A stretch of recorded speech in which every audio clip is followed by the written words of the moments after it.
وجہ تسمیہ: دنیا میں جتنے مذہب ہیں ان میں سے ہر ایک کا نام یا تو کسی خاص شخص کے نام پر رکھا گیا ہے یا اس قوم کے نام پر جس میں وہ مذہب پیدا ہوا۔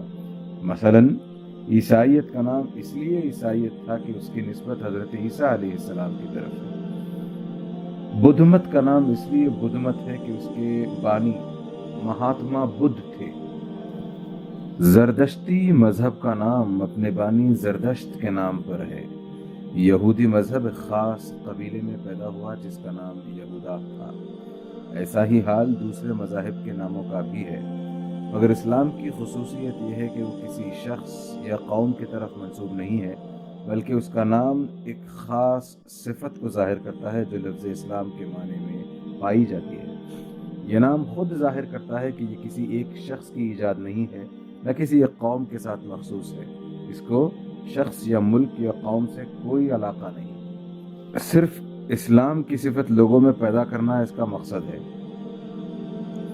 ہر زمانے اور ہر قوم کے جن سچے لوگوں میں یہ صفت پائی گئی ہے وہ سب مسلم ہیں اور آئندہ بھی ہوں گے۔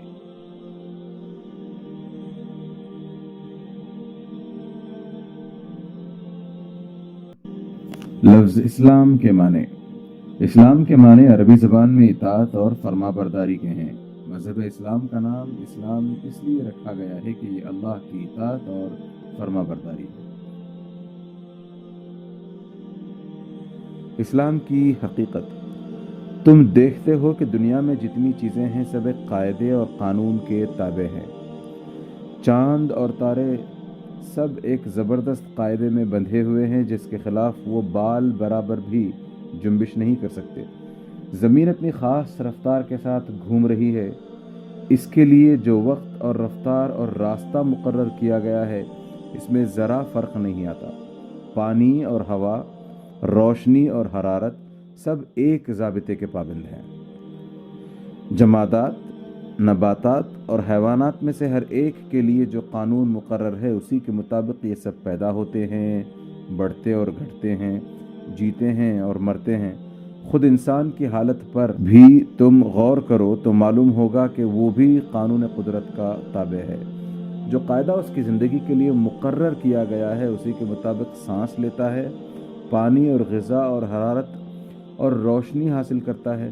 اس کے دل کی حرکت، اس کے خون کی گردش، اس کے سانس کی آمد و رفت اسی ضابطے کی پابند ہے۔ اس کا دماغ، اس کا معدہ، اس کے پھیپھڑے، اس کے اعصاب اور عضلات، اس کے ہاتھ پاؤں، زبان، آنکھیں، کان اور ناک، الغرض اس کے جسم کا ایک ایک حصہ وہی کام کر رہا ہے جو اس کے لیے مقرر ہے اور اسی طریقے پر کر رہا ہے جو اس کو بتلایا گیا ہے۔ یہ زبردست قانون جس کی بندش میں بڑے بڑے سیاروں سے لے کر زمین کا ایک چھوٹے سے چھوٹا ذرہ تک جکڑا ہوا ہے، ایک بڑے حاکم کا بنایا ہوا قانون ہے۔ ساری کائنات اور کائنات کی ہر چیز اس حاکم کی مطیع اور فرما بردار ہے، کیونکہ وہ اسی کے بنائے ہوئے قانون کی اطاعت و فرما برداری کر رہی ہے۔ اس لحاظ سے ساری کائنات کا مذہب اسلام ہے۔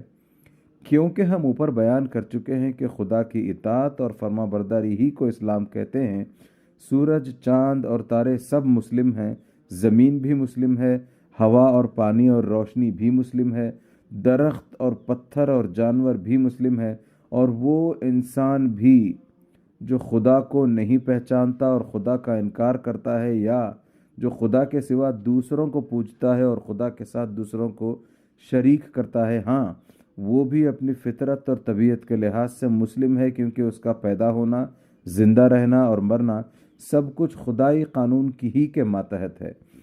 اس کے تمام اعضاء اور اس کے جسم کا ایک ایک رونگٹے کا مذہب اسلام ہے، حتیٰ کہ اس کی وہ زبان بھی اصل میں مسلم ہے جس سے وہ نادانی کے ساتھ کفر اور شرک کے خیالات ظاہر کرتا ہے۔ اس کا وہ سر بھی پیدائشی مسلم ہے جس کو وہ زبردستی خدا کے سوا دوسروں کے سامنے جھکاتا ہے۔ اس کا وہ دل بھی فطرتاً مسلم ہے جس میں وہ بے علمی کی وجہ سے خدا کے سوا دوسروں کی عزت اور محبت کرتا ہے، کیونکہ یہ سب چیزیں خدائی قانون کی فرما بردار ہیں اور ان کی ہر جنبش خدا ہی کے قانون کے ماتحت ہوتی ہے۔ اب ایک دوسرے پہلو سے دیکھو، انسان کی ایک حیثیت تو یہ ہے کہ وہ دیگر مخلوقات کی طرح قانون قدرت کے زبردست قاعدوں سے جکڑا ہوا ہے اور ان کی پابندی پر مجبور ہے۔ دوسری حیثیت یہ ہے کہ وہ عقل رکھتا ہے، سوچنے، سمجھنے اور رائے قائم کرنے کی قوت رکھتا ہے، اور اپنے اختیار سے ایک بات کو مانتا ہے، دوسری بات کو نہیں مانتا، ایک طریقے کو پسند کرتا ہے، دوسرے طریقے کو پسند نہیں کرتا، زندگی کے معاملات میں اپنے ارادے سے خود ایک ضابطہ بناتا ہے یا دوسروں کے بنائے ہوئے ضابطے کو اختیار کرتا ہے۔ اس حیثیت سے وہ دنیا کی دوسری چیزوں کی مانند کسی مقرر قانون کا پابند نہیں کیا گیا ہے، بلکہ اس کو اپنے خیال، اپنی رائے اور عمل میں انتخاب کی آزادی بخشی گئی ہے۔ انسان کی زندگی میں یہ دو حیثیتیں الگ الگ پائی جاتی ہیں۔ پہلی حیثیت میں وہ دنیا کی تمام دوسری چیزوں کے ساتھ پیدائشی مسلم ہے اور مسلم ہونے پر مجبور ہے، جیسا کہ ابھی تم کو معلوم ہو چکا ہے۔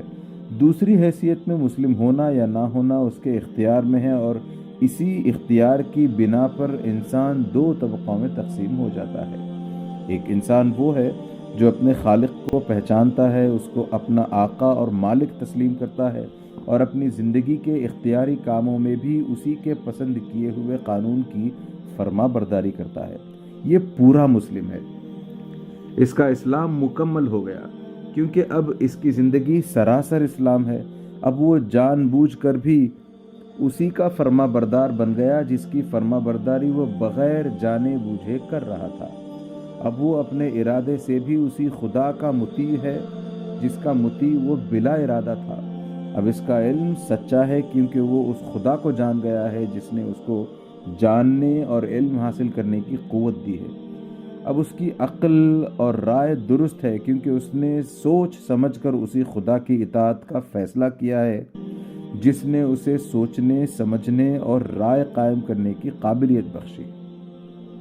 اب اس کی زبان صادق ہے کیونکہ وہ اسی اللہ کا اقرار کر رہی ہے جس نے اس کو بولنے کی قوت عطا کی ہے۔ اب اس کی ساری زندگی میں راستی ہی راستی ہے کیونکہ وہ اختیار و بے اختیاری دونوں حالتوں میں خدا کے قانون کا پابند ہے۔ اب ساری کائنات سے اس کی آشتی ہو گئی ہے کیونکہ کائنات کی ساری چیزیں جس کی بندگی کر رہی ہیں اسی کی بندگی وہ بھی کر رہا ہے۔ اب وہ زمین پر خدا کا خلیفہ نائب ہے، ساری دنیا اس کی ہے اور وہ خدا کا ہے۔